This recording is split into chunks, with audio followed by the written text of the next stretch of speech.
ओम जय जय नमोस्तु नमोस्तु।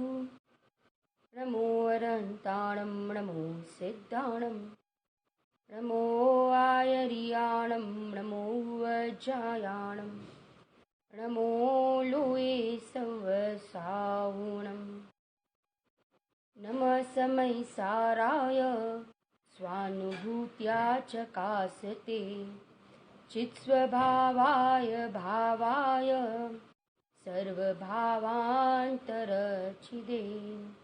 वन्दितु सर्वसिद्धे धूमचलमणोवमं गदिं पत्ते वोच्छामि समयपाहुडे मृणमो सुदकेवली भणिदम्।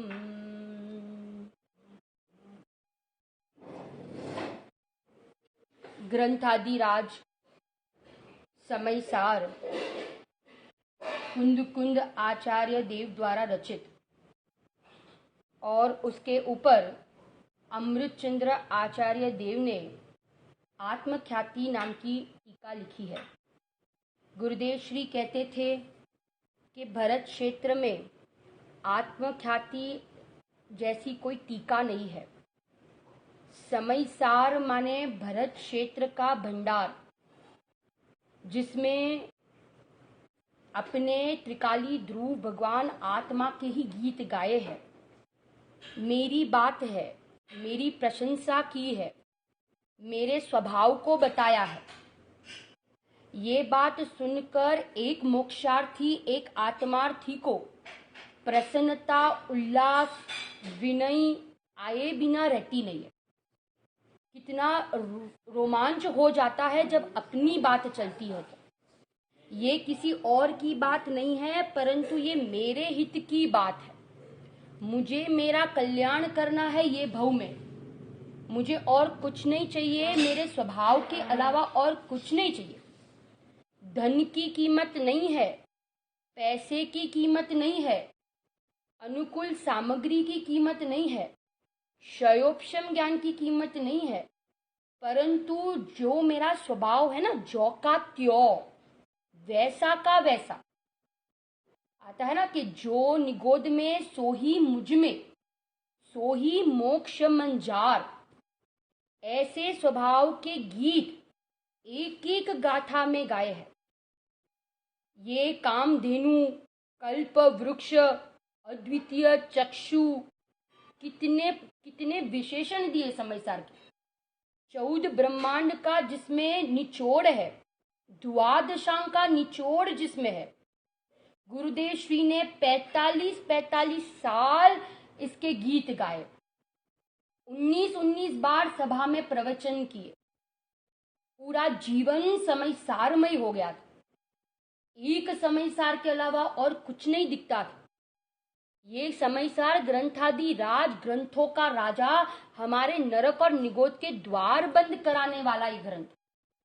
अस्थि से कहे तो अपने शुद्धात्मा को बताने वाला ग्रंथ है। हमें करना है कर्ता कर्म अधिकार, परंतु हम एक बार 2 स्वाध्याय में, अभी सुबह का और शाम के स्वाध्याय में, हम पहले जो पूर्व रंग और जो जीव अजीव अधिकार है 69 गाथा तक, 68 गाथा तक, 1 से लेके 68 गाथा तक हम उसका शॉर्ट में सार देखेंगे। हम उसको शॉर्ट में हम देखेंगे। ख्याल आ रहा है ना? कौन से 1 to मेगा भाभी 1 to 68 गाथा को हम शॉर्ट में उसको देख लेंगे 2 स्वाध्याय में। फिर कल सुबह से हम कर्ता कर्म अधिकार चालू करेंगे। भूमिका बनाते हुए पहले तो सबसे पहले देखो, अमृतचंद्र आचार्य देव ने कलश लिखे। मूल गाथाएं किसने लिखी? राजूलांटी कुंद आचार्य देव ने। उसके ऊपर कलश किसने लिखे? अमृतचंद्र आचार्य देव ने। टीका भी किसने लिखी? अमृतचंद्र आचार्य देव ने, है ना? ठीक है ना? ये हम अमृतचंद्र आचार्य देव की कर्ता कर्म अधिकार में टीका देखेंगे। सबसे पहले गाथा चालू होने के पहले अमृतचंद्र आचार्य देव ने 3 कलश लिखे। देव, शास्त्र और गुरु को नमस्कार करते हुए 3 कलश लिखे। क्या बताया पहले कलश में? नमः समय साराय स्वानुभूत्या चकास। माने अमृतचंद्र आचार्य देव, कुनकुन आचार्य देव ने तो पहली गाथा में सिद्धों को नमस्कार किया, परंतु अमृतचंद्र आचार्य देव ने ऐसे समयसार रूपी शुद्धात्मा को नमस्कार किया। किसको नमस्कार किया? शुद्धात्मा को। माने एक स्टेप आगे। कुनकुन आचार्य देव ने तो सिद्धों को नमस्कार किया, परंतु अमृतचंद्र आचार्य देव ने ऐसा जो सिद्ध समान मेरा शुद्धात्मा है, ऐसे शुद्धात्मा को नमस्कार किया। 4 बोल के द्वारा पहले कलश में भावाय चित स्वभावाय स्वानुभूत्या चकासते और सर्व भावान तरच्छिदे। भावाय माने वस्तु, माने वस्तु की सत्ता, वस्तु जो शुद्ध स्वरूपी भगवान आत्मा है उसको कहेंगे भावाय। जिसकी सत्ता है, जिसकी मौजूदगी है, जिसकी हयाती है, उसको क्या कहेंगे? भावाय। बराबर ना? भावाय माने किसको बताया? तो कहते हैं त्रिकाली ध्रुव भगवान आत्मा, उसको क्या कहा? भावाय। बराबर ना? फिर यहाँ पे फिर सत्ता स्वरूपी वस्तु को भावाय कहा। चित स्वभावाय में गुण लिया। कौन सा गुण? चेतना लक्षण वाला। वो भगवान आत्मा कैसा है? चैतन्य लक्षण वाला है। माने भावाय में द्रव्य लिया, चित स्वभावाय में गुण लिया।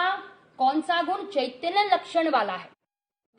और स्वानुभूत्या चकासते, स्वानुभूत्या चकासते में कहा कि मैं स्वयं अपने आत्मा का अनुभव कर सकता हूं। स्वयं आत्मा अपने आत्मा का अनुभव कर सकता है। वो स्वानुभूत्या चकासते माने उसमें अपूर्ण शुद्ध पर्याय ली, संवर निर्जरा की पर्याय ली स्वानुभूत्या चकासते में। और सर्व भावान तरच्छिदे में क्या कहा कि आत्मा का स्वभाव कैसा है? तो कहते हैं लोकालोक को जाने। किसको जाने? लोकालोक को जान ले, एक समय में लोकालोक को जान ले, ऐसा मेरा सर्वज्ञ स्वभाव है। माने सर्व भावान तरच्छिदे में पूर्ण निर्मल पर्याय कही। कौन सी पर्याय? पूर्ण निर्मल पर्याय। 4 फिर से बोलती हूँ। भावाय में सत्ता स्वरूपी वस्तु, चित्त स्वभावाय में गुण लिया, चैतन्य स्वभावी गुण, स्वानुभूत्या चकास्ते में अपूर्ण निर्मल पर्याय, और सर्व भावान तरच्छिदे में पूर्ण शुद्ध पर्याय की बात की। माने पहले कलश में समय सार ऐसा जो शुद्धात्मा है उसको नमस्कार किया, उसको वंदन किया। ऐसे शुद्धात्मा का अनुभव करने जैसा है, क्योंकि जब तक हम इस शुद्धात्मा का अनुभव नहीं करेंगे तब तक हमारे संसार का अभाव नहीं होगा। और ये एक ही लक्ष्य है हमारा। क्या लक्ष्य है? कि मुझे तो संसार से छूटना है। मुझे क्या करना है? संसार से छूट। 5 परावर्तन 4 गति में रखड़ना। कितना जबरदस्त आत्मा त्रिकाली के गीत गाए हैं ये समय सार। एक एक गाथा अपने वैभव को बताने वाली गाथा है। किसको बताने वाली? वैभव को बताने वाली। पानी स्वभाव से शीतल, पर पानी अग्नि का सहयोग करे तो उष्ण हो जाता है। ऐसे परिणति स्वभाव का संग करे, स्वभाव का अनुसरण करे तो परिणति शुद्ध, और परिणति पर का संग करे, परिणति पर का संग करे तो परिणति कैसी? अशुद्ध। स्वभाव तो मिथ्या दृष्टि का हो या सम्यक दृष्टि का हो, दोनों का स्वभाव कैसा? दोनों का स्वभाव शुद्ध, किसी का स्वभाव अशुद्ध नहीं। स्वभाव तो सबका शुद्ध, पारिणामिक भाव तो ज्यो का त्यों, परंतु पुरुषार्थ कहाँ होता है? पर्याय में। जो पर्याय अपने स्वरूप का आश्रय करेगी वो पर्याय सुखी, और जो पर्याय अपने स्वरूप का आश्रय नहीं करेगी वो पर्याय दुखी। दूसरे कलश में जिनवाणी माता को नमस्कार किया। किसको नमस्कार किया? जिनवाणी माता। उस जिनवाणी माता को क्या कहा? दूसरे कलश में सरस्वती की मूर्ति कही। जिनवाणी माता को सरस्वती की मूर्ति कही। वहां पे 3 सरस्वती की मूर्ति कही। एक तो जिनवाणी, दूसरी सम्यक ज्ञान, और तीसरा केवल ज्ञान को सरस्वती की मूर्ति कही। 3 चीज को सरस्वती की मूर्ति कही। ज्ञान की मूर्ति कौन? जिनवाणी, सम्यक ज्ञान और केवल ज्ञान। तीनों में क्या अंतर है? कितना जबरदस्त अमृतचंद्र आचार्य ने बता दिया। ये सरस्वती की मूर्ति 3, जिनवाणी आत्मा को दिखाती है। क्या करती है जिनवाणी? आत्मा को दिखाती है ना। सम्यक ज्ञान आत्मा को परोक्ष देखता है। सम्यक ज्ञान आत्मा को परोक्ष देखता है और केवल ज्ञान आत्मा को प्रत्यक्ष देखता है। अंतर ख्याल आ गया? अंतर क्या कहा? जिनवाणी आत्मा को दिखाती है, इसलिए हम सब सुबह उठ के न्यूज़पेपर थोड़ी पढ़ते हैं। हम सुबह उठ के क्या खोल के बैठते हैं? जिनवाणी माता। क्यों? क्योंकि जिनवाणी माता हमें भगवान आत्मा अपना स्वरूप बताती है। क्या लग रहा है ना? कितनी पात्रता चाहिए। ये तत्व मिलना कितना दुर्लभ है। कितने वर्ष पहले ये ग्रंथ लिखा है? कितने वर्ष पहले ये ग्रंथ लिखा है? 2000 वर्ष पहले। कितने वर्ष पहले? 2000 वर्ष पहले लिखा है। हमारे कितने भाग्य कि हमें 2 वर्ष पहले लिखे हुए ये ग्रंथ हमें सुरक्षित उपलब्ध हो गए। आप देखो हमारे भाग्य कितने हैं, हम कितने पुण्यशाली है कि हमें ये कुनकुन आचार्य देव का ये जो ग्रंथ आदि राज समयसार है और अमृतचंद्र आचार्य देव ने जो 1000 वर्ष कुनकुन आचार्य देव के 1000 वर्ष बाद टीका लिखी, वो हमें सुरक्षित मिल गई। अब हम अपना काम नहीं करें, अब हम अनुभूति का काम नहीं करें, हमें अपनी आत्मा की महिमा नहीं आए और हमें अभी भी सहयोग की, शरीर की, परद्रव्य की, सबकी महिमा आए, तो पंडित तोडरमल जी की भाषा में कहे कि तेरे अभाग्य की महिमा हो सकती नहीं। पात्रता तो उसे कहा, पात्रता किसे कहा? कि ये बात सुनकर रोमांच हो जाए। किसी और की बात नहीं, ये तो मेरी बात, मेरे निज घर की बात है। गुरुदेव जेल में गए थे ना, जेल में गए थे तो वहां सब कैदियों को कहा, क्या कहा? कि आप सब अपराधी नहीं, आप तो सब परमात्मा हो। सब कैदी खुश हो गए, आनंदित हो गए। उनको लगा कि ऐसा तो कोई जीव नहीं जो हमें ऐसा परमात्मा कहता है। सब हमें कहते हैं कि तुम अपराधी हो, है ना, गुनहगार हो, दोषी हो, क्या लग रहा है, ये अपराध किया है, परंतु ये तो कोई अलग प्रकार के व्यक्ति है जो हमें कहते हैं कि हम अपराधी नहीं, हम तो परमात्मा है। कौन कहे यहाँ, कौन कहे हमें कि तू भगवान आत्मा छो? हमारा पुण्य तो देखो, लौकिक जन तो हमें पर्याय दृष्टि से देखेंगे, परंतु ज्ञानी हमें स्वभाव से देखते हैं। कैसे देखते हैं? स्वभाव से देखते हैं। प्रमोद आ जाए, उल्लसित हो जाए। जैसे माता को पुत्र डांटती है ना, तो भी वो पुत्र उसके क्रोध को गौण कर देता है और उसके स्नेह को मुख्य कर देता है। ऐसे यहाँ पे पर्याय में औदैहिक भाव है, रागादि परिणाम है, संसार है, सब कुछ है, मोरा द्वेष विभाव परिणाम है, क्रोध है, कषाय है, पाप परिणाम है, तो भी आचार्य देव हमारा स्नेह है ना, हमारी ऊपर करुणा है, इसलिए आचार्य देव उस औदैहिक भाव को गौण करके स्वभाव को क्या कर देते हैं? मुख्य कर देते हैं। पारिणामिक भाव को बताने वाला ये ग्रंथ है, इसलिए कहा ना ये अद्वितीय चक्षु है, अद्वितीय चक्षु। यहाँ पे क्या कहा? तीसरे कलश में, दूसरे कलश में सरस्वती की मूर्ति 3 कही, जो कौन किसको बताती है? अनंत धर्मात्मक आत्मा को बताने वाली है। तीसरे कलश में मैं अभी थोड़ा फास्ट जाऊंगी ना, क्योंकि ये हम पूरा एक बार थोड़ा सा सार देख रहे हैं 1 to 68 गाथा का। तीसरे कलश में अमृतचंद्र आचार्य देव कहते हैं कि मैं ये टीका की रचना क्यों कर रहा हूं?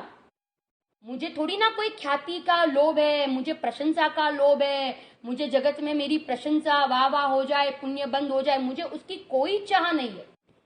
मुझे तो एकमात्र इस टीका लिखने के पीछे ये भाव है कि मेरी परिणति, मम परिणति विशुद्धि को प्राप्त हो जाए, मेरी परिणति विशुद्धि को प्राप्त हो। परिणति में जो मलिनता है, कालुषता है, वो दूर हो जाए और मेरी परिणति कैसी हो जाए, विशुद्ध हो जाए।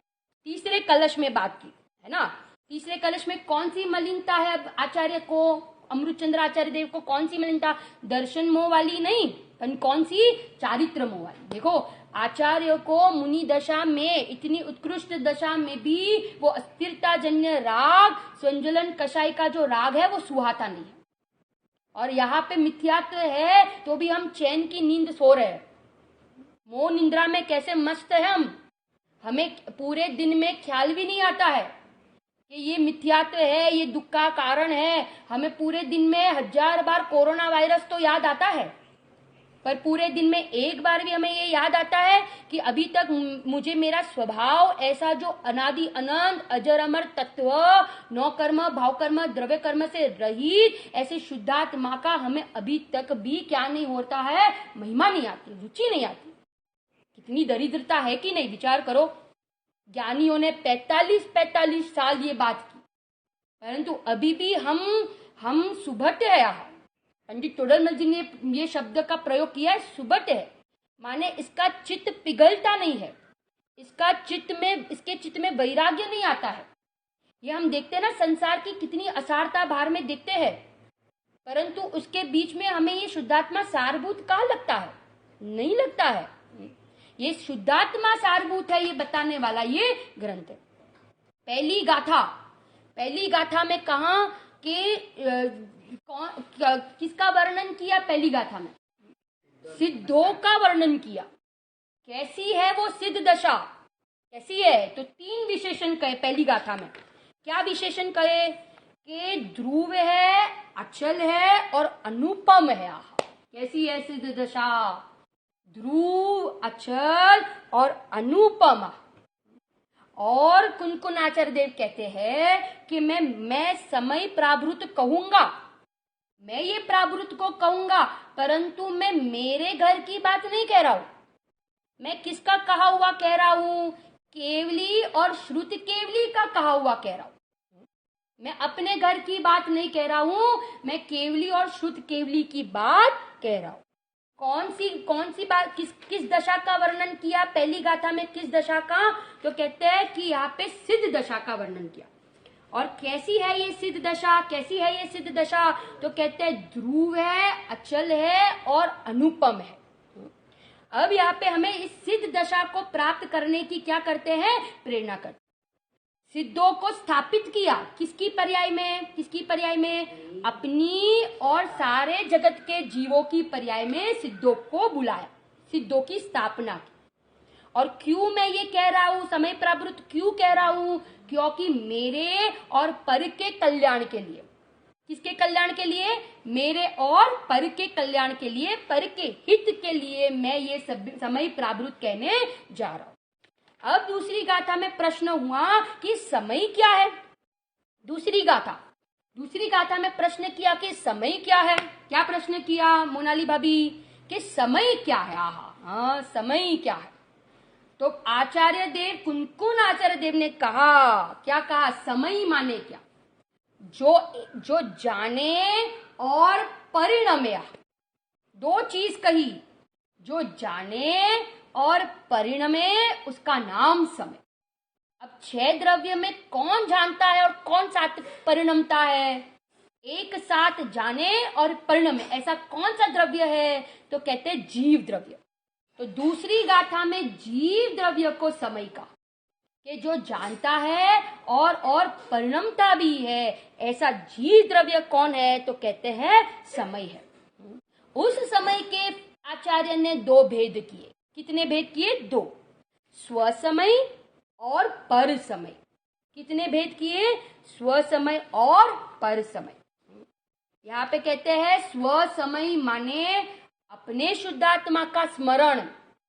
किसका स्मरण, अपने शुद्धात्मा का स्मरण करना, अपने शुद्धात्मा का अनुभव करना, है ना, अपने ज्ञान दर्शन चारित्र में स्थित होना, उसका नाम स्वसमय। और पर के साथ जुड़ना, पर के साथ कनेक्शन करना, पर को अपना मानना, जो मेरा कभी हुआ ही नहीं है, ब्रह्म की दुनिया में जी रहा हूं, कि मैंने इन सब को अपना माना। पर में स्थित जीव उनको कहेंगे पर समय। पर में स्थित सारे जीवों को क्या कहेंगे? पर समय। कौन कहेगा? कौन ये समय समय नाम का पदार्थ हमें बताएगा?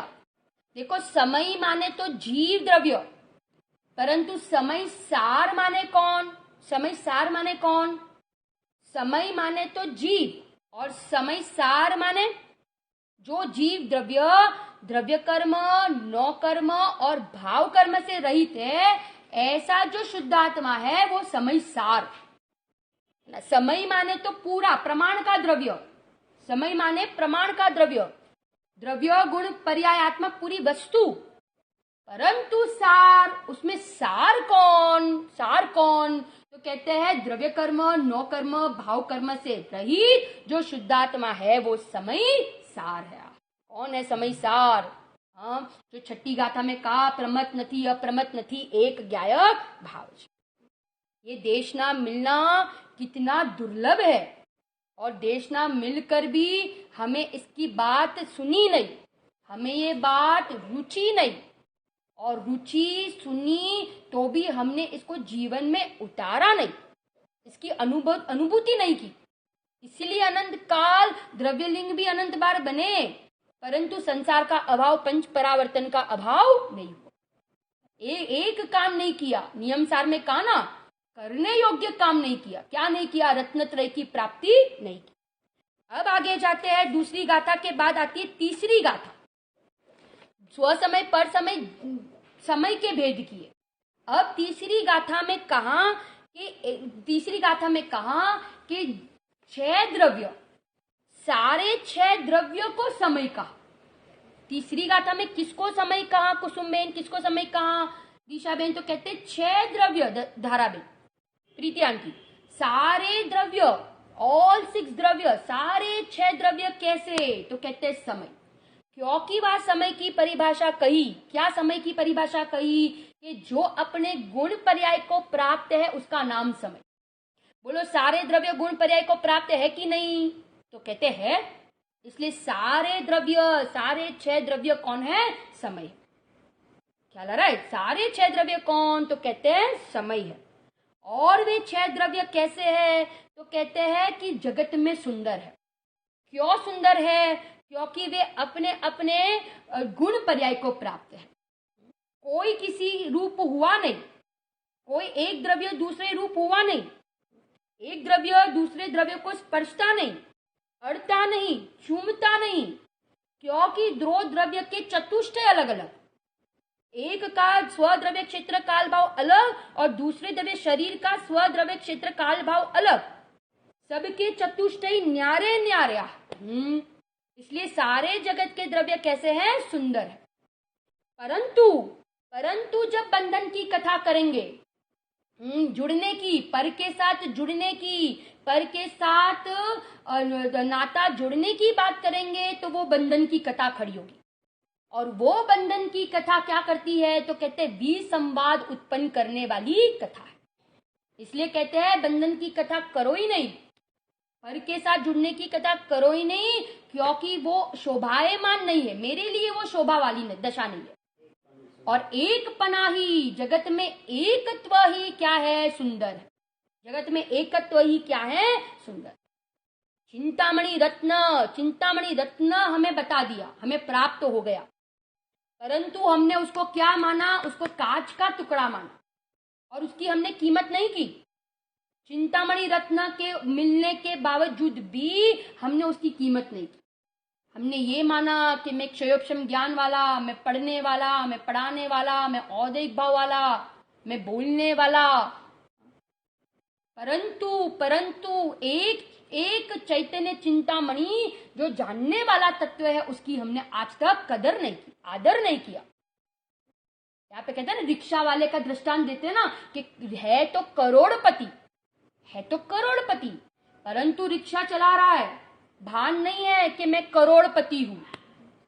ऐसे कोई मित्र आके उसको बताता है कि तू छोड़, तू क्यों रिक्शा चला रहा है, अरे ये तेरी शोभा नहीं है।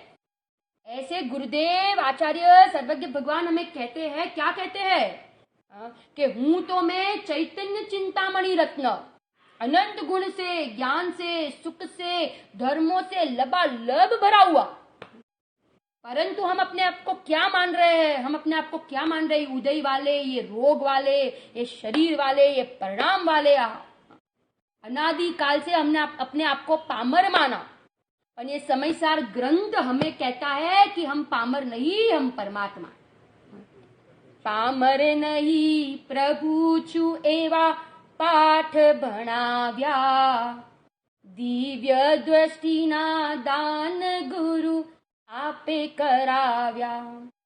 पामर नहीं प्रभु छु एवा पाठ भणा, समय सार जिन देव है, जिन प्रवचन जिन वाणी, नियम सार निरग्रंथ गुरु, करे कर्म की हानिया। मोह कर्म को नाश करने वाला ये ग्रंथ है। प्रज्ञा क्षिणीया, प्रज्ञा क्षिणी को पटको अशरीरी बनाने वाला ये ग्रंथ। अशरीरी हूं और पर्याय में मैं अशरीरी कैसे हो जाओ, इसकी विधि, द्रव्य दृष्टि प्रकट कैसे हो, इसको बताने वाला ये ग्रंथ है। यहाँ पे कहा दूसरी गाथा, तीसरी गाथा, अब आ जाओ चौथी गाथा। अब प्रश्न होता है तो कहते हैं कि चौथी गाथा में कहा कि अनंत बार ये ऐसा एकत्व विभक्त भगवान आत्मा की बात नहीं सुनी, परंतु हमने अनादि काल से किसकी बात सुनी? काम, भोग और बंधन की बात। अनंत बार ये बातें सुनी, किसकी? काम, भोग, बंधन की बात अनंत बार सुनी। आचार्यपना भी अनंत बार किया, सुनी, सुनाई, चर्चा की, उसमें खूब इंटरेस्ट भी लिया। बोलो घर में शादी हो, घर में पार्टी हो, घर में कोई गेट टुगेदर हो, तो बोलो कितनी भी कथा कर देते हैं ना, कितना समय निकल जाता है, और फिर कहते हैं कि समय निकल गया पता ही नहीं चला। और ये यहाँ पे आचार्य अपनी महिमा कर रहे हैं, अपनी प्रशंसा कर रहे हैं, उसकी हमें महिमा नहीं आती। वहां पे तो घंटे घंटे निकाल देते हैं, क्योंकि काम भोग बंधन की कथा से हम अनंत काल से परिचित है, उसका अनुभव है और उसको हमने अनंत बार सुनी। परंतु इस एकत्व विभक्त भगवान आत्मा की बात ना तो हमने सुनी, ना परिचय और ना अनुभव किया। काम में 2 इंद्रिय के विषय लिए, स्पर्शन इंद्रिय और रसना इंद्रिय, और भोग में 3 इंद्रिय के विषय लिए, घ्राण, चक्षु और कर्ण। क्या कहा फिर से? काम में 2 इंद्रियों के विषय, स्पर्शन और रसना, और भोग में 3 इंद्रिय के विषय को लिया। बंधन की कथा, भेद प्रभेद की कथा, गुणस्थान, मार्गणा स्थान, ये सब की कथा हमने, जीव स्थान, ये सब की कथा हमने अनंत बार किया। 11वीं गाथा में भी आएगा, सगुणो व्यवहार अभूतार्थ। क्या नहीं की, ये सारे भेद प्रभेद, आश्रव के भेद कितने, बंध के भेद कितने, परंतु एक बार भी बंध से रहित, अबंध स्वभावी, आश्रव से रहित, निराश्रवी स्वभावी, ऐसे तत्व का आज तक हमने पक्ष नहीं किया। महिमा नहीं आई, विकल्पों में नहीं आया, आनंद नहीं लिया, अटक गए। कितनी बार हम पढ़ने पढ़ाने में अटक गए, संतुष्ट हो गए। महिमा किसकी? एकमात्र किसकी? यहाँ पे कहा 2 द्रव्य कभी एक नहीं हो सकते, 2 द्रव्य कभी एक नहीं हो सकते, और 2 पर्याय कभी एक समय में नहीं हो सकते। 2 चीज कही, 2 पर्याय। क्या कही? 2 पर्याय कभी एक, 2 द्रव्य कभी एक नहीं हो सकते, और 2 पर्याय कभी एक समय में नहीं हो सकते। है ना? क्या कहा? कितनी स्वतंत्रता! गुरुदेव श्री ने स्वतंत्रता की पराकाष्ठा बता दी कि एक समय की पर्याय भी कैसी है? स्वतंत्र है, अहेतुक है, निरपेक्ष है, षटकारक से होती है, उसको किसी की आवश्यकता नहीं है। स्वाधीन मार्ग बताया है, निर्मोही होने का मार्ग बताया है, राग में कितनी आकुलता और स्वभाव में कितनी निराकुलता। अपने ज्ञान, अपने पास ज्ञान है ना, संगीपना है, तो हम विचार करें। श्रीमद जी ने कहा, कर विचार तो पाम, विचार करीश तो अवश्य प्राप्त થઈ जैसे। एक तिर्यन गति का जीव कर लेता है काम, और हम इतने साल पढ़ते हैं, पढ़ाई करते हैं, तो भी यहाँ पे कहते काम नहीं हो रहा है। क्योंकि क्यों नहीं हुआ? क्योंकि जैसी चाहिए वैसी रुचि नहीं होती है। आगे जाते हैं, चौथी गाथा में बात की, काम भोग बंधन की कथानक बार। पांचवी गाथा में आचार्य देव ने प्रतिज्ञा ली। क्या प्रतिज्ञा ली? निशांति, क्या प्रतिज्ञा ली? क्या ली? ये ग्रंथ रचने की प्रतिज्ञा ली। पांचवी गाथा में ये ग्रंथ लिखने की प्रतिज्ञा ली। बराबर। क्या क्या कह रहे हैं कि मैं दर्शाऊंगा। किसको दर्शाऊंगा? एकत्व विभक्त्व भगवान आत्मा को दर्शाऊंगा। परंतु देखना, परंतु कितना जबरदस्त कहा यहाँ पे कि कोई भूल हो जाए। मेरे देखो आचार्यों की कितनी निर्माणता है। कहते हम तो क्षयोपशम वाले दशा में है ना, हम केवली थोड़ी ना है, हमसे भी भूल हो सकती है। अगर भूल हो जाए तो आप दोष ग्रहण मत करना, छल ग्रहण मत करना। उस दोष को दूर करके प्रयोजनभूत बात को क्या कर लेना?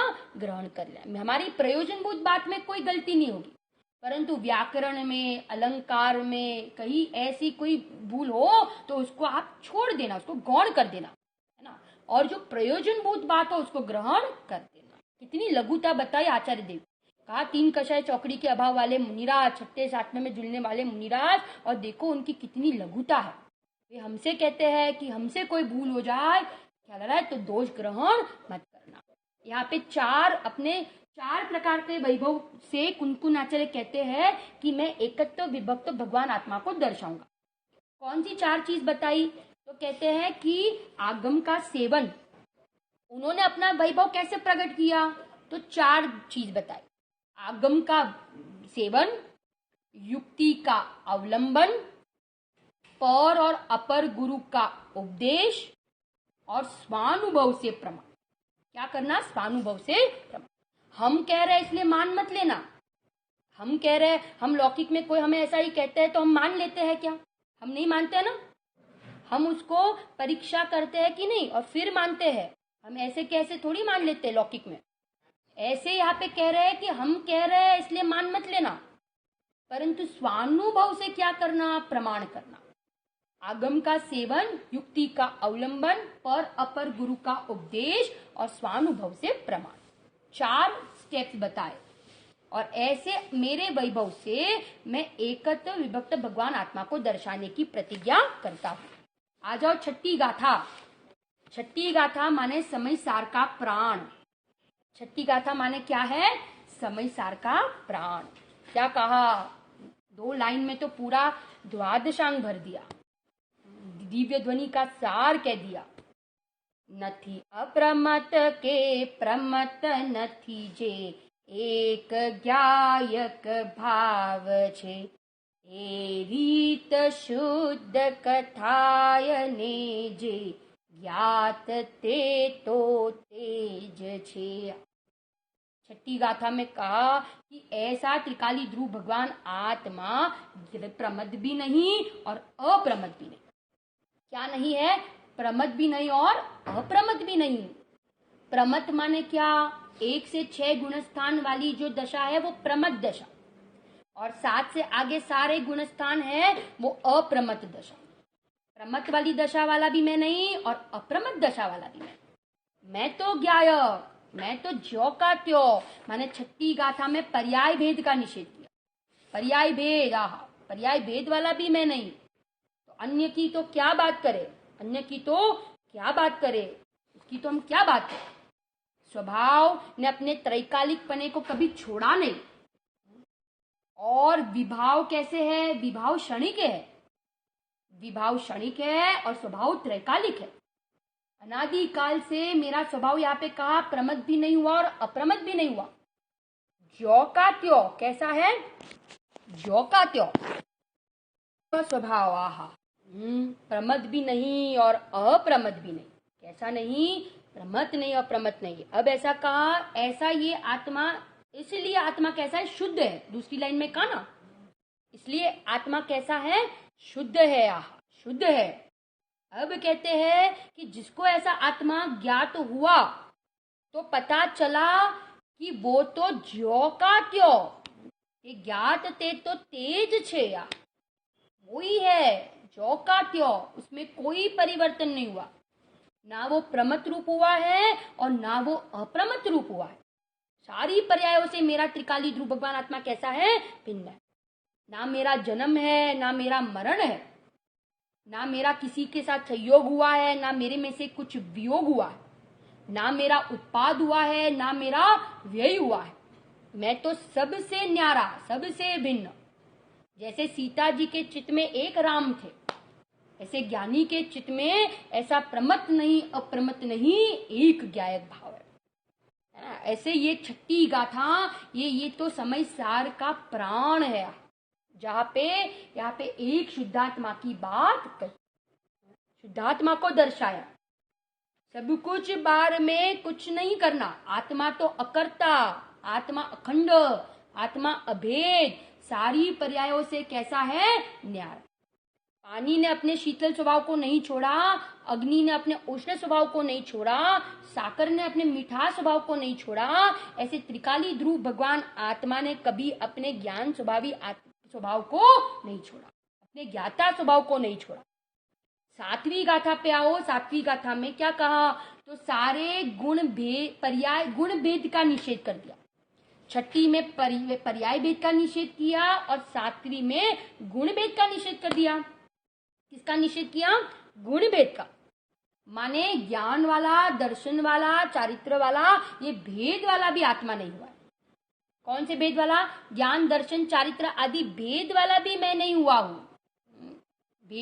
भेदों से भी रहित और पर्याय भेद से भी रहित, गुण भेद से भी रहित और पर्याय भेद से भी रहित, ठीक है ना। ये दो गाथाओं में सबका निषेध कर दिया, गुण भेद से भी रहित हूं और पर्याय भेद से भी रहित हूं। आ रहा ना। सातवीं गाथा में कहा कि ज्ञान वाला, दर्शन वाला, चारित्र वाला, इस गुण भेद से भी आत्मा कैसा है? रहित है, माने अखंड है। कैसा है? अखंड है।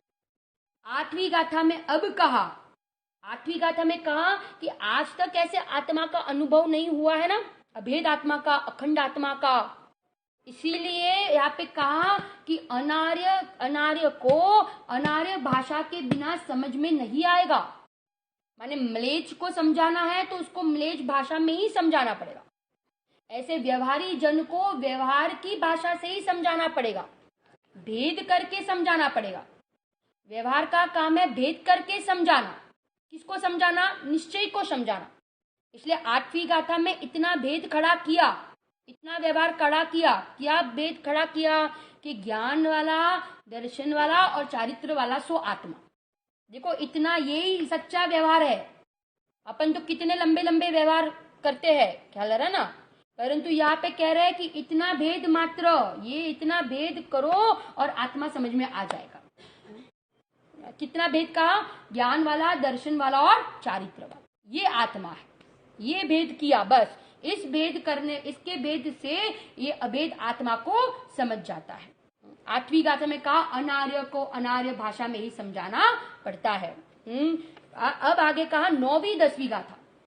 नौवीं दसवीं गाथा में दृष्टांत दिया, शुद्ध केवली का दृष्टांत। क्या कहा नौवीं दसवीं गाथा में? कि श्रुत ज्ञान से, किससे? श्रुत ज्ञान से जो अपने आत्मा को जाने, श्रुत ज्ञान से जो अपने आत्मा को जाने, जो अपने आत्मा को, शुद्धात्मा को जाने, वो निश्चय से शुद्ध केवली। और श्रुत ज्ञान से जो शास्त्र को जाने, द्वादशांग को जाने, उसको कहेंगे व्यवहार श्रुत केवली। उसको क्या कहेंगे? व्यवहार श्रुत केवली। फिर से, शुद्ध ज्ञान से जो अपने आत्मा को जाने वो निश्चय शुद्ध केवली, और श्रुत ज्ञान से जो शास्त्र को जाने वो व्यवहार शुद्ध केवली है ना। निश्चय शुद्ध केवली और व्यवहार शुद्ध केवली की बात नौवीं दसवीं गाथा में की। आ जाओ 11वीं गाथा। 11वीं गाथा, हाँ, 11वीं गाथा में कहा कि यहाँ पे कहा कि भूतार्थ, व्यवहार नहीं, सगड़ो अभूतार्थ छे અને शुद्ध नहीं भूतार्थ छे। कौन कौन अभूतार्थ और कौन भूतार्थ? शुद्ध नहीं भूतार्थ और सगड़ो व्यवहार नहीं अभूतार्थ छे। शुद्ध नहीं माने किसको लेना? शुद्ध नहीं माने कौन? यहाँ पे त्रिकाली ध्रुव भगवान आत्मा को भूतार्थ का को शुद्ध नहीं कहा। भूतार्थ है क्योंकि वो आश्रय करने लायक है, और सगुणे व्यवहार अभूतार्थ क्योंकि वो आश्रय करने लायक नहीं है। आश्रय करने लायक नहीं है। जिसके आश्रय से सम्यक्त की प्राप्ति हो उसको कहते हैं भूतार्थ।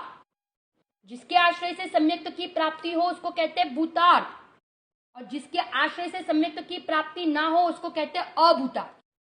तो भूतार्थ कौन? त्रिकाली ध्रुव भगवान आत्मा, क्योंकि उसके आश्रय से सम्यक्त की प्राप्ति होती है। और सगुणे व्यवहार अभूतार्थ कह दिया। गुण गुणी का भेद भी अभूतार्थ, पर्याय भेद भी अभूतार्थ, सब अभूतार्थ है। सगुणे व्यवहार नहीं कैसा है? अभूतार्थ। ठीक है ना। 11वीं गाथा में ये कहा। अब आ जाओ 12वीं गाथा। 12वीं गाथा में फिर प्रश्न किया कि सगुणे व्यवहार अभूतार्थ है तो क्या छोड़ दे? अभी छोड़ दे सारा व्यवहार? तो कहते नहीं, व्यवहार नहीं, किसी किसी को कभी कभी जाने लो प्रयोजनवान छे। कोई ने क्यारेक जाने लो प्रयोजनवान छे। सबको नहीं, माने अरंत को नहीं, क्योंकि अरंत भगवान ने तो शुद्ध नई की प्राप्ति कर ली, शुद्ध नई की पुण्यता कर ली। शुद्ध नई की पुण्यता माने केवल ज्ञान की प्राप्ति कर ली। किसने? अरंत भगवान ने। उनके लिए पर्याय में अशुद्धि थी, कितनी थी, बराबर, वो सब जानना अभी उनके लिए कोई प्रयोजनवान नहीं। परंतु जो साधक दशा में है ना, साधक दशा में स्थित है, अभी जो अपूर्ण दशा में है, सम्यक दर्शन हुआ है परंतु अभी पुण्यता की प्राप्ति नहीं हुई है, अपूर्ण दशा में है, साधक दशा में है, उनके लिए व्यवहार नहीं को कहा जाने लो प्रयोजनवान छे। माने अभी जितनी अशुद्धि है, जितनी शुद्धि है, सबको जानना पड़ेगा ना, क्योंकि वो जानेंगे नहीं तो उसको दूर कैसे करेंगे। इसलिए व्यवहार नहीं कोई ने माने साधक जीव को, और क्यारेक माने कब? कि जब वे निर्विकल्प में से सविकल्प में आए, तब व्यवहार नहीं जाने लो प्रयोजनवान। परंतु किसको नहीं? जो पूर्णता को प्राप्त कर लिए उनके लिए नहीं, क्योंकि उनके लिए अब खाली वे तो जो त्रिकाली ध्रुव भगवान आत्मा उसको जान रहे हैं, है ना, उसका अभी उसको आश्रय लेना नहीं है, वे तो मात्र उसको सहज उसका जानना हो रहा है। परंतु जो निचली दशा में है, साधक दशा में है, उनको पर्याय में जो शुद्धता अशुद्धता है, व्यवहार नहीं का जो विषय है, उसको जानना जरूरी है, क्योंकि जानेंगे तो वो अशुद्धता को दूर करेंगे और शुद्धि की प्राप्ति करेंगे। इसीलिए साधक दशा वाले जीवों को कहा कि उनके लिए व्यवहार नहीं जाने लो प्रयोजनवान छे। 13वीं गाथा में कहा, क्या कहा? 13वीं गाथा में कहा, देखो 13वीं गाथा जबरदस्त गाथा। यहाँ पे कहा कि 9 तत्व में छिपी हुई आत्म ज्योति का अनुभव करना, उसका नाम क्या है? सम्यक दर्शन है। 9 तत्व में छिपी हुई आत्म ज्योति। अब यहाँ 9 तत्व को नहीं जानना, अब बराबर जरा सुनना। हाँ, 13वीं गाथा यहाँ पे कहा कि एक 9 तत्व में भी कौन? एक त्रिकाली ध्रुव भगवान आत्मा। 9 तत्व को 9 तत्व में छिपी हुई आत्मा ज्योति माने क्या? कि 9 तत्व से दृष्टि हटाकर, सुनना, 9 तत्व से दृष्टि हटाकर एक त्रिकाली ध्रुव भगवान आत्मा पर दृष्टि करना, उसका नाम सम्यक दर्शन। 9 तत्व के ऊपर से दृष्टि हटाकर एक त्रिकाली ध्रुव भगवान आत्मा का लक्ष्य करना, अनुभव करना, उसका नाम सम्यक दर्शन। 9 तत्व को भेद रूप जानना, उसका नाम सम्यक दर्शन नहीं, परंतु 9 तत्व में भी एक चैतन्य को देखना, 9 तत्व में छिपी हुई आत्म ज्योति को देखना, उसका नाम सम्यक दर्शन। उसके भेद को नहीं देखना, 9 तत्व के भेद को नहीं देखना, परंतु उसमें छिपी हुई आत्म ज्योति को देखना, उसका नाम सम्यक दर्शन। ये 13वीं गाथा में कहा। 13वीं गाथा में कहा कि 9 तत्व के भेद रूप को मत देखो, परंतु उसमें जो एक छिपी हुई आत्म ज्योति है उनको देखेंगे तो सम्यक दर्शन की प्राप्ति होगी। एक को जाना तो 9 को जाना, और आत्मा को नहीं जाना तो 9 को भी नहीं जाना। क्या कहा फिर से? 1 को जाना तो 9 को जाना, परंतु 1 को नहीं जाना तो 9 को भी नहीं जाना। ये 13वीं गाथा में कहा। 14वीं गाथा में 14वीं गाथा में 5 बोल बताए। 5 बोल। कौन से 5 बोल? 5 बोल द्वारा भगवान आत्मा को बताया। कैसा है वो भगवान आत्मा? 5 बोल के माध्यम से बताया। अबद्ध, स्पष्ट, अनन्य, नियत, अविशेष और असंयुक्त। अबद्ध स्पष्ट माने मैं कर्म से संयोग से बंधा हुआ नहीं, मैं न्यारा हूं, मैं जुदा हूं। अबद्ध स्पष्ट। अनन्य, पर्याय भेद वाला नहीं। कौन सी भेद वाला नहीं हूं? पर्याय भेद वाला नहीं। नियत हूं माने हानि वृद्धि वाला नहीं। कैसा नहीं हूं? हानि वृद्धि वाला नहीं। मेरे में कोई भी प्रकार की हानि और वृद्धि नहीं होती है। अविशेष, गुण भेद वाला नहीं। कभी मैं गुण भेद वाला नहीं हुआ हूं। और असंयुक्त कहा कि मैं औदैहिक भाव वाला भी नहीं हुआ। मोह से कभी युक्त हुआ ही नहीं। माने मेरे में परद्रव्य की तो मिलावट नहीं, परंतु रागादि भाव की भी मिलावट नहीं। किसकी मिलावट नहीं? 2 चीज, परद्रव्य की और रागादि भाव। परद्रव्य में सब कुछ ले लो आप, संयोग, शरीर, उदय, सब कुछ, इसकी भी मिलावट नहीं। मैं तो प्योर शुद्ध सोना। जैसे सोने का बेंशी कहते हैं ना कि सोने को गरम करने में आए तो भी सोना पने को नहीं छोड़ता। सुवर्णत्व को नहीं छोड़ता। ऐसे या कहते हैं कि आत्मा कभी अशुद्धि को प्राप्त ही नहीं हुआ। राग की मिलावट वाला भी नहीं और परद्रव्य की मिलावट वाला भी नहीं। मैं तो शुद्ध स्वरूपी, एक रूप, अखंड रूप, अनादि अनंत, अजर अमर, विज्ञान घन स्वरूपी आत्मा। 15वीं गाथा में कहा कि ऐसे 5 बोल जो बताए भगवान आत्मा के, ऐसे 5 बोल वाला आत्मा जो देखता है, ऐसे 5 बोल वाला भगवान आत्मा का जो अनुभव करता है, उसने जिन शासन को जान लिया, उसने जिन शासन को देखा। फिर से एक बार बोलती हूं, किसने जिन शासन को देखा? किसने? कि जिसने ऐसे 5 बोल वाला आत्मा को अनुभव किया, उसने जिन शासन को देखा। क्योंकि जिन शासन का सार क्या है? जिन शासन का सार तो यही है ना कि त्रिकाली ध्रुव भगवान आत्मा को देखो। और जिसने ऐसे आत्मा को देखा, उसने जिन शासन को देख लिया। 15वीं गाथा में कहा कि क्या कहा? 15वीं गाथा उसमें ये कहा कि जिन शासन को देख लिया। 16वीं गाथा में कहा साधु पुरुष की बात। साधु पुरुष माने कौन? साधु पुरुष माने सज्जन पुरुष, आत्मार्थी, साधक, उनको साधु पुरुष कहा। अब कहते हैं कि साधु पुरुष को कहा 3 चीज सेवा योग्य है। कौन सी 3 चीज सेवा योग्य? दर्शन, ज्ञान और चारित्र।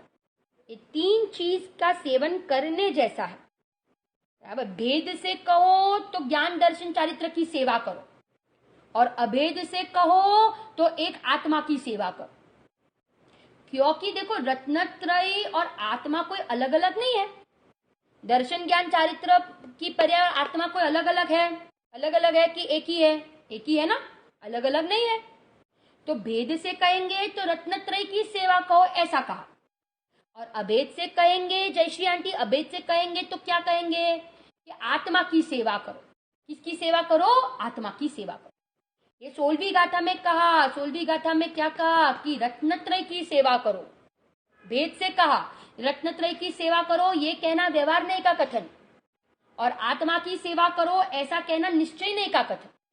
ठीक है ना? या साधु माने मुनिराज की बात नहीं, परंतु साधु माने कौन? साधु माने जो साधक जीव है, जो आत्मार्थी है, जो मोक्षार्थी है, जिनको आत्मा प्राप्त करना है, ऐसे जीवों को कहा कि रत्नत्रय की सेवा करो। साधु जन को कहा कि रत्नत्रय सेववा योग्य है। ये भेद का कथन, व्यवहार नहीं का कथन है। परंतु कहना यही है कि आत्मा की सेवा करो, क्योंकि रत्नत्रय और आत्मा कोई अलग अलग नहीं। अब 78वीं गाथा, 78वीं गाथा में तो हमें एक जबरदस्त नाम से पुकारा आचार्य देव ने कि हम सब कौन, हम सब जीव राजा। कौन से राजा है? जीव राजा। माता पुत्र को सुलाती है तब कहते हैं ना, तू मेरा राजा बेटा है, और उसको सुला देती है, ऐसे लोरिया गा के उसको सुला देती है माता। तो परंतु ये समय सारे जिनवाणी माता हमें कहते हैं हम सब जीव राजा है। कौन से राजा? जीव राजा। और हमें क्या करती है? जगाती है, मोह निंद्रा में से जगाती है और कहते हैं कि ये ऐसे जीव राजा को प्रथम में प्रथम जानो। क्या करो? जानो, उसकी श्रद्धा करो और उसका अनुसरण करो। इसमें दृष्टांत दिया राजा का। धनार्थी जो है वो राजा की सेवा करता है, राजा को जानता है और राजा की श्रद्धा करता है। ऐसे जो मोक्षार्थी है वो प्रथम में प्रथम आत्मा को जाने, उसकी श्रद्धा करे और उसकी सेवन करे। देखो 14वीं गाथा वो है सम्यक दर्शन की गाथा, 15वीं गाथा वो है सम्यक ज्ञान की गाथा और 16वीं गाथा है वो सम्यक चारित्र की गाथा। 3 बात गुरुदेव कहते हैं, 3 बात। कौन सी? 14वीं गाथा वो सम्यक दर्शन की गाथा, 15वीं गाथा वो सम्यक ज्ञान की गाथा और 16वीं गाथा वो सम्यक चारित्र की गाथा है। 78वीं गाथा आबाल गोपाल बधाने भगवान आत्मा जणाई રહ્યો છે।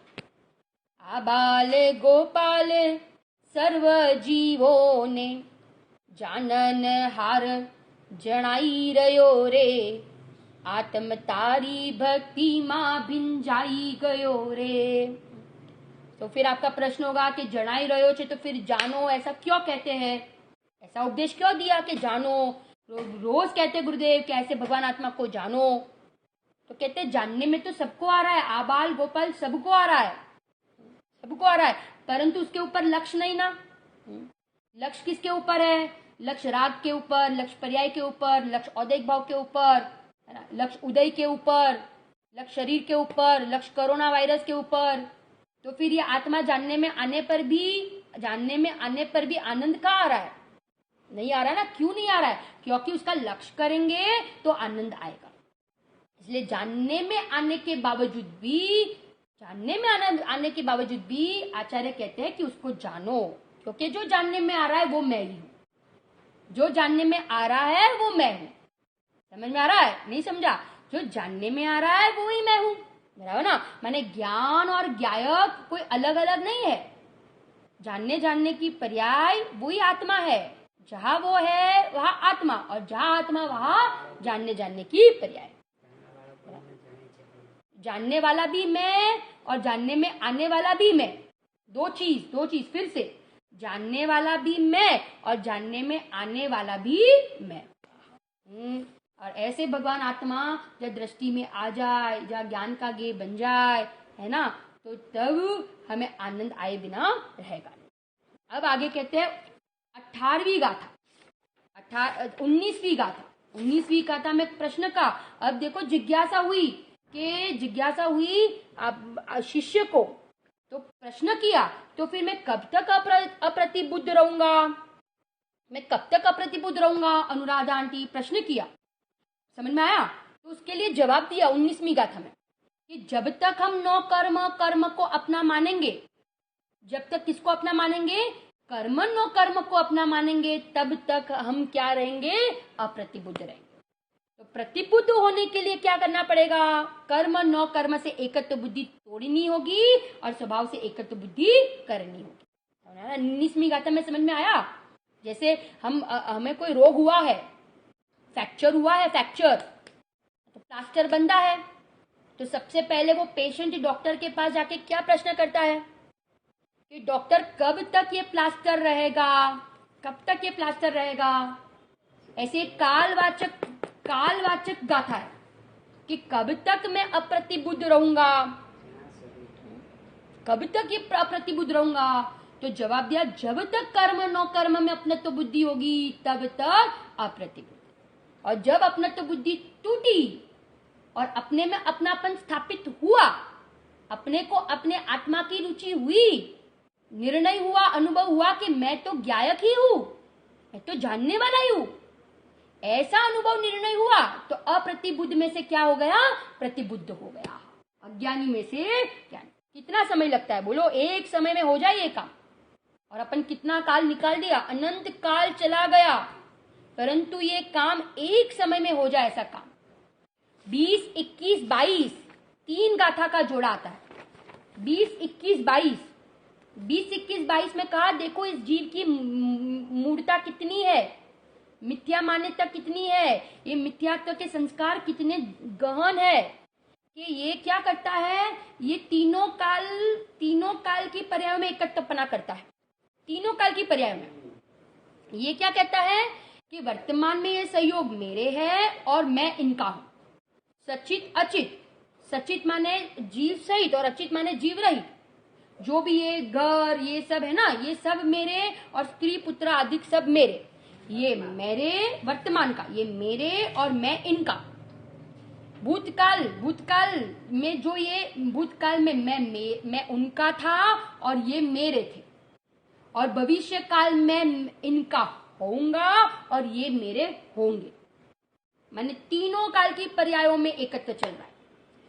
ये मेरे और मैं इनका वर्तमान में, भूतकाल में ये मेरे थे और मैं इनका था, और भविष्य में मैं इनका होऊंगा और ये मेरे होंगे। माने एक सहयोग, एक परमाणु के साथ एकत्व बुद्धि, तो ये तीनों काल की पर्यायों में क्या चल रही है? एकत्व बुद्धि चल रही है। इसलिए ऐसे जीवों को आचार्य ने कहा कि मूढ़ छे, मोही छे अने अज्ञानी छे। क्या कह दिया? मूढ़ छे, मोही छे अने अज्ञानी छे। अने जो ऐसे झूठे विकल्प नहीं करते वो कौन है? तो कहते हैं कि वे मूढ़ नहीं है परंतु वे ज्ञानी है, समझदार जीव है, विद्वान है, समझदार है, ज्ञानी है, विवेकी है, भेद ज्ञानी है, मोक्ष मार्गी है, स्वसमय है।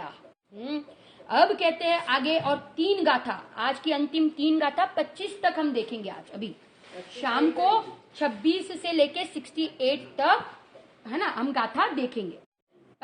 23, 24, 25 उसमें कहा कि देखो इसकी मति, इसकी बुद्धि कितनी मोहित है, अज्ञान से मोहित है, अज्ञान से मोहित है ना, इसीलिए शरीर आदि धन आदि को अपना कहता है, पुद्गलों को अपना कहता है, मारू कहे छे, इन पुद्गलों को अपना कहता है। देखो अब तर्क से समझाते हैं आचार्य देव 23, 24, 25 में क्या तर्क से समझाते हैं कि बराबर है, अपना कहो बराबर, ठीक है ना, परंतु अपना कब हो सकता है कि जब मैं ये पुद्गल का हो जाऊं और पुद्गल मेरे रूप हो जाए, जीव पुद्गल रूप हो जाए और पुद्गल जीव रूप हो जाए, तो हम कहे कि ये पुद्गल मेरा है तो बराबर है। फिर से कंडीशन क्या कही? ये मेरे कब कहलाएंगे? कि जब मैं इन पुद्गल का हो जाऊं और ये पुद्गल मेरे हो जाए, तब तो बराबर है कि ये पुद्गल मेरे है। परंतु बोलो ऐसा होता है कभी? शरीर रूप आत्मा कभी हुआ है? और आत्मा शरीर रूप कभी हुआ है? अरे शरीर ये भव पूरा होते ही शरीर ही छूट जाता है, अन्य सहयोग की तो क्या बात करें। ना ये मेरे हुए ना मैं इनका हुआ हूं, इसीलिए पुद्गल को मेरा मानना ये तो मोह है। ये क्या है? मोह। कंडीशन कही आचार्य देव ने, ये मेरे तब कहलाएंगे जब मैं इन रूप हो जाऊं या ये मेरे रूप हो जाए। या तो मैं पुद्गल रूप हो जाऊं या पुद्गल मेरे रूप हो जाए, तो ये पुद्गल मेरे हो सकते हैं, परंतु कोई एक दूसरे रूप होता नहीं है, सब अपने अपने में रहते हैं। बस ये आयु पूरी हुई तो ये शरीर का सहयोग भी क्या हो जाता है? छूट जाता है। बस 3 समय के बाद चौथे समय में तो सारे सहयोग बदल जाते हैं, द्रव्य क्षेत्र काल भाव बदल जाते हैं, या कौन पुत्र स्त्री पति पत्नी माता पिता घर कुटुंब सब कुछ भूल जाते। चौथे समय में गया तो सब नए पर्याय में जो नए सहयोग, बस वहां फिर से जैसे पंडित टोडरमल जी की भाषा में कहे, प्राप्त पर्याय में तन्मय થઈ ગયો। શું થઈ ગયો? प्राप्त पर्याय में तन्मय। वहां पे जो मिला उसी में तन्मय हो जाता। कहा जो तिर्यन गति के पर्याय में जन्मा, नरक में गया, मनुष्य में, देव में, जहाँ जाया वह प्राप्त पर्याय में पूर्व का सब कुछ भूल गया। और या कितना ममत्व एकत्व किया था, तो साथ में सहयोग तो नहीं आए, परंतु क्या आया? एकत्व बुद्धि आई। ये मिथ्यात्व के संस्कार साथ आए और इसका फल हमें वापस दूसरे भव में भुगतना पड़ता है। अब ये सब नहीं भुगतना है, इन परिणामों का फल क्या मिलेगा, कभी हम विचार तो करें। ऐसे संयोग, ऐसे हमको नौकर्म द्रव्य कर्म का सहयोग नहीं चाहिए। तो हम इन सब से दृष्टि हटाकर अपने एक स्वभाव की दृष्टि करें। खूब महिमा लाने जैसा ये तत्व है। समयसार ग्रंथादि मिलने के बाद हमें इसकी महिमा न आए, आचार्य कहते हैं, हमें आश्चर्य लगता है और इन संयोग के पीछे हम पागल पागल हो जाते हैं, दिन रात एक कर देते हैं। विंशी ने वचनामृत में लिखा है कि ज्ञानी संयोगों को स्वप्न में भी अपना नहीं मानते, स्वप्न में भी अपना नहीं मानते। और जब अपना सोचते हैं ना तो डर लगता है, डर लगता है। क्यों लगता है? क्योंकि ये विषय कभी मेरे हुए नहीं और इनमें से मुझे कभी सुख मिलने वाला नहीं है। ऐसे हम अपने स्वरूप की खूब महिमा आश्रय करें और हम अनंत काल सब सिद्धालय में विराजमान हो जाए। इसी मंगल भावना के साथ स्वाध्याय पूरा करते हैं। शाम को हम 26 गाथा से 68 गाथा शॉर्ट में हम उसका सार देखेंगे। कल सुबह से हम कर्ता कर्म अधिकार चालू करेंगे। 26 से 68 गाथा बहुत महत्वपूर्ण गाथाएं है। पूरा सार हम एक बार देख लेंगे 168 गाथा तक, पूर्व रंग और जीव अजीव अधिकार, और फिर कल सुबह से हम कर्ता कर्म अधिकार चालू करेंगे। परंतु ये गाथा पहले की समझनी बहुत जरूरी है। हम इसी मंगल भावना के साथ स्वाध्याय पूरा करते हैं। जिनवाणी स्तुति हराजुल आंटी।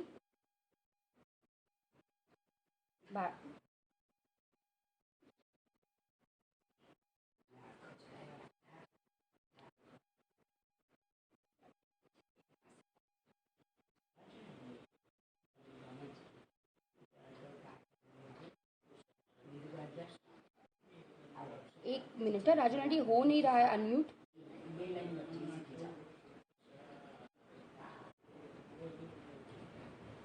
मैं ले लेती हूँ, शाम को आप लेना। आपका अनम्यूट हो नहीं रहा है इधर से।